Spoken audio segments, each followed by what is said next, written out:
Thank you so much for your time today. Thank you, Tony. Yeah, thanks. It's delightful to talk to you. We're very excited, Tony. Thank you. Ansel, I don't think we've seen each other since Divergent, since I went to Chicago to visit you on set. Wow. And man, I'm so proud of you. I mean, my gosh, West Side Story, Baby Driver. You're just an incredible actor, and you're getting really better all the time. Thank you so much. I really appreciate that.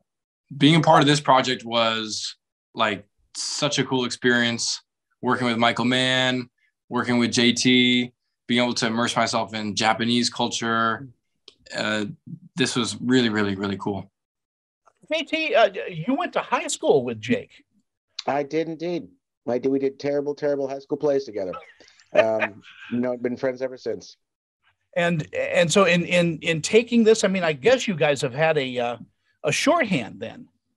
Yeah, I mean, you get a trust and a shorthand, and he said basically, do whatever you wish, change whatever you want, make it yours. Just please make it authentic, which is an incredible gift, and then a challenge for not myself, but the producers, for our cast, Ansel, Ken Watanabe, our crew. But he was there to answer, be it for Ansel, be it for me, be it for set designers, all sorts of questions as a resource, which was tremendously helpful. Ansel, in going onto a set, and Michael Mann is your director, is there a little bit of hesitance about that, just swallowing hard and going, wow? It's funny, actually, because I was on the set of West Side Story when I heard that Michael Mann was, going to do this. And I asked Steven about it. And he said, well, he can be really tough and he's going to work you really hard. But as long as you're willing to work hard, then you guys will get along. And then I also called up Jamie Foxx, who had done Collateral with him. Mm-hmm. And Jamie said the same kind of thing. He was like, he's a no BS guy. You got to show up and do the work. But if you're ready to work hard, you guys are going to get along great.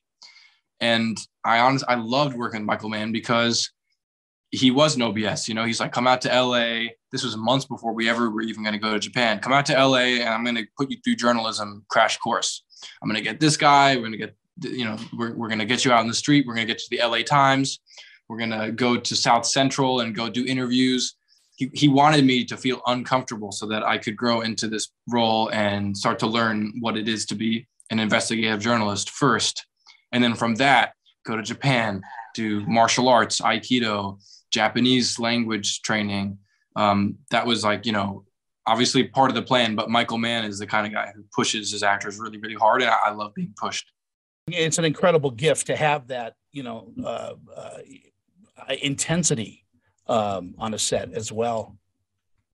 Yeah, definitely. And it worked great for, the Japanese crew loved Michael Mann and really respected him because Japanese culture, they love doing things 100% and with all their spirit. And they take tremendous pride in the work that they do. So it was like a great pairing.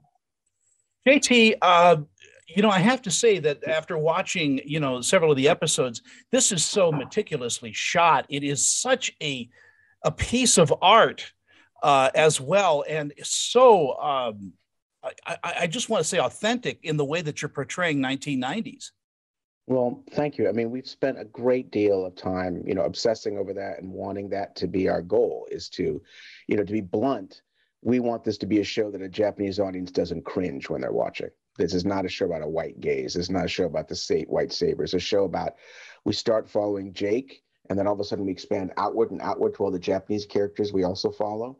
And, the challenge and the excitement was what is it like in 1990s, late 90s Tokyo, to be a young Japanese foot soldier in the Japanese mafia, torn between doing this life, getting out, the thrill of violence, the terror of violence, and who are you? And that's a story that I think the audience will find unexpectedly exciting. And at times, really funny. I don't write anything that's also not funny. It's got to be funny. Nobody just wants, no funny all the time. And that's the thing, is we toggle between that in surprising ways that I think people will really take to. And that's why Ken Watanabe is so great, because he's so funny at the same time as being so serious. Yeah, just so great to watch Ken and Ansel ping back and forth. Just a delight.